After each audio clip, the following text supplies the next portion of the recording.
আমার কান্না দেখে কনস্টেবল বলে, "এই মেয়ে এত কান্না করছো কেন?" আমার লাইফের সবকিছুই কনস্টেবলকে খুলে বললাম। শোনার পর সেও কান্না করে দেয়। আমি আরো বলি, "আমি যদি একটা কোনো কাজের সন্ধান পাই, শুধু ৩ বেলা ভাত দিবে আর একটু মাথা গোঁজার ঠাঁই দিবে।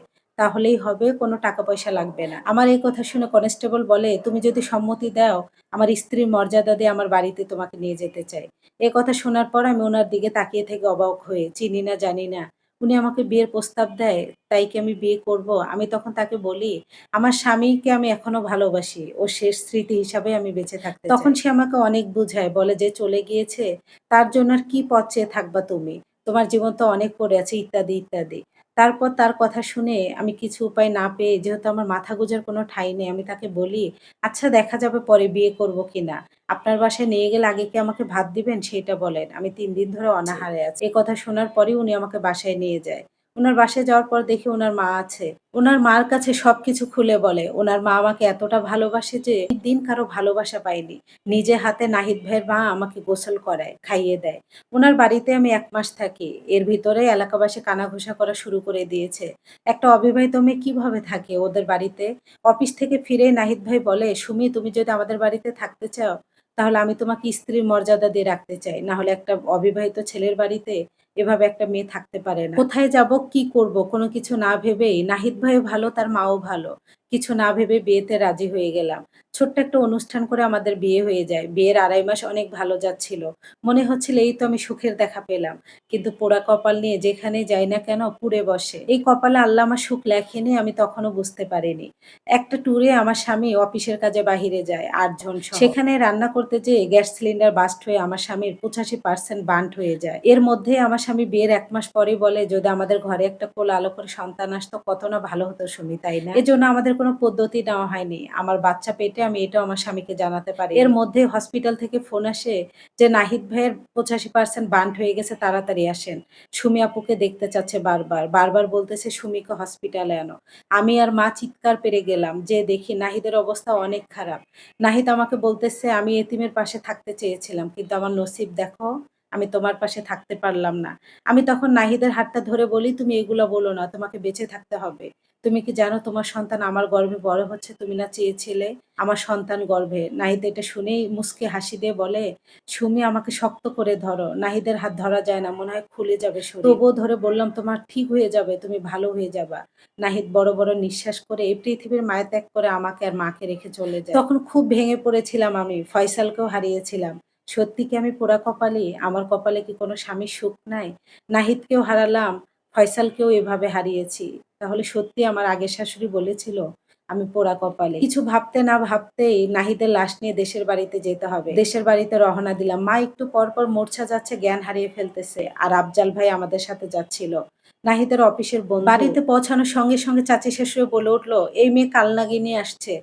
১ম জামাইকে খাইছে, ১ম জামাইয়ের সংসার কেন করতে পারে নাই জানো না? তারপরও নাহিদের মা নাহিদের সাথে এই মাইয়ার বিয়া দিছে। এই মাইয়াও তো খাইয়া ফেলাইছে নাহিদকে, এবার ভালো হইছে না?" এই কথা শোনার পর আমি আর কিছু বলতে পারিনি। কথা শুনে আমার অভ্যেস হয়ে গিয়েছে। আমার শাশুড়ি তখন কান্না করে বলে, "বাবারে! তোর সন্তানকেও দেখে যাইতে পারলি না? ও আমার বাজান।" এ কথা যখন বলে চাচী শাশুড়ি আলো বলে, "৩.৫ মাসে বিয়েতে এখনই গর্ভবতী হয়ে গেছে? ভাইবা দেখো এই বাচ্চাটা কার?"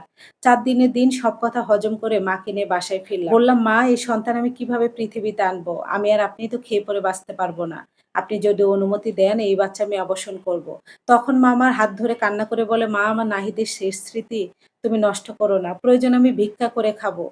তারপরও আমার নাতিকে পৃথিবীতে আনো।" এমন শাশুড়ি যে এখনো পৃথিবীতে আছে, আমার শাশুড়িকে না দেখলে নাহিদের মাকে দেখলে আমি বুঝতাম না। এর মধ্যে মা মানুষের বাসায় কাজ নাই। মানুষের বাসায় কাজ করে বয়স্ক মানুষ যে ভাত ডাল আনতো মা আর আমি এটা ভাগ করে খেতাম। আর এই অবস্থায় মা আমাকে বের হতে দেয়নি। ১৫ দিন পর আমার স্বামীর নাহিদের অফিস থেকে ফোন আসে যে নাহিদের পরিবারের সাথে কথা বলতে চায়।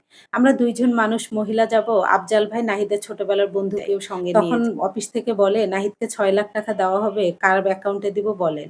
আমাদের ২ জনের কারো অ্যাকাউন্ট ছিল না। মারও অ্যাকাউন্ট ছিল না, আমারও অ্যাকাউন্ট ছিল না। তখন আফজাল ভাই পাশে দিয়ে বলে ওঠে, "ভাবি নাহিদের আমি সুখে দুঃখে সবসময় থেকেছি। আমার অ্যাকাউন্টেই দেন, আপনাদের যখন লাগবে নিয়ে নিন।" তখন মাও রাজি হয়, আমিও রাজি হই। অফিস থেকে বারবারই বলে, "আমাদের হাত থেকে যদি এই টাকা বের হয়ে যায় তাহলে আমাদের কিন্তু আর কিছু করার থাকবে না।" তখন আমি বারবারই বলি, "আচ্ছা দেন, কোনো সমস্যা হবে না।" ২ দিন পরে আফজাল ভাইয়ের অ্যাকাউন্টে ৬ লাখ টাকা আসে। এর মধ্যে ওই টাকা আমরা ৳১ ধরিনি। আমার শাশুড়ি বলেছে, "নাতি-নাত করে লেখাপড়া করাতে হবে, মানুষ করতে হবে। ডেলিভারির সময় টাকা লাগবে। এখন আমরা শাক-পাতা খেয়ে বেঁচে থাকি।" এই ৯ টা মাস ডাল আর আলু ভর্তা খেয়ে মা আর আমি বেঁচে আছি। তবুও ওই টাকা ধরেনি মা। বলছে যে নাতি-পুতিকে মানুষ করবে। যদি ডেলিভারি হওয়ার সময় টাকা-পয়সা লাগে। দেখতে, দেখতে ৮ টা মাস কেটে যায়, আমার ডেলিভারির সময় কাছে আসে। আফজাল ভাইয়ের বাড়িতে যেয়ে দেখে মা, আফজাল ভাই আরো ৭ মাস আগে এই এলাকা ত্যাগ করেছে ওই টাকা নিয়ে। মা কান্না করতে, করতে বাড়িতে ঢুকে বুঝতে পারলাম যে আফজাল ভাই ওই টাকা নিয়ে চলে গিয়েছে। মা তো দিনরাত ওই টাকার জন্য মাথা আঁচড়াতো, আমার টাকা এতগুলো কিভাবে চলে গেল? আমিও কান্না করতাম।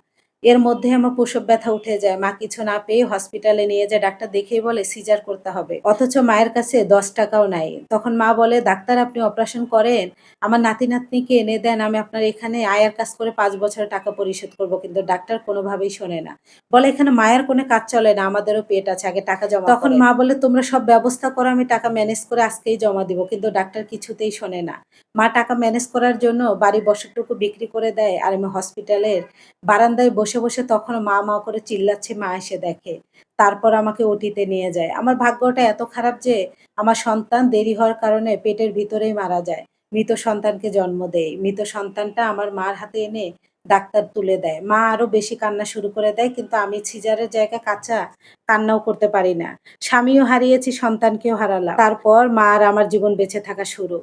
আমি কান্না করতে চাইলেও কান্না করতাম না। ঘা শুকায়নি, মা আমাকে কিছু করতে দিত না। আর ওই মুরুব্বি মানুষটা মানুষের বাসায় কাজ করে যে ভাত আনতো ওইটা দিয়ে আমার দিন চলতেছিল। মেনে নিতে পারছিলাম না। ১৫ দিনের দিন কোনো উপায় না পেয়ে নাহিদের মহাজনের কাছে যাই। তারপর মহাজনকে সবকিছু খুলে বলি। উনি শোনার পর খুব দুঃখ প্রকাশ করেন। আমি মহাজনকে কান্না করে দিয়েই বলি, "আপনি যদি আপনার অফিসে ছোট্ট একটা কর্মচারীর চাকরি আমাকে দেন, মা আর আমি যেন কোনরকম খেয়ে পরে বাঁচতে পারি।" উনি দয়া করে সুতার অফিসে আমাকে একটা শ্রমিকের চাকরি দেয়। সেখান থেকে আমি ৳১০,০০০ বেতন পাই। মা আর আমি কোনরকম ডাল ভাত খেয়ে বেঁচে আছি। তবে মা মাঝে, মাঝেই বলে, "মা তুমি আমার কথা বাদ দাও। তুমি আবার নতুন করে সংসার করো, বিয়ে করো।" তবে মাকে আমি সাফ বলে দিয়েছি, আমি আর কোনো বিয়ে জড়াতে চাই না। ১ম স্বামীকে হারিয়েছি ৬ দিনে, ২য় স্বামী হারালাম ৩ মাসে। আমি নিজের গর্ভের সন্তানটাকেও হারিয়েছি। আপনি আমার গর্ভধারিণী মা, মা। আমি মাকে হারিয়ে আপনাকে পেয়েছি। আমি আর আপনাকে হারাতে চাই না। আমার আর মার জীবনটা এভাবেই চলতেছে।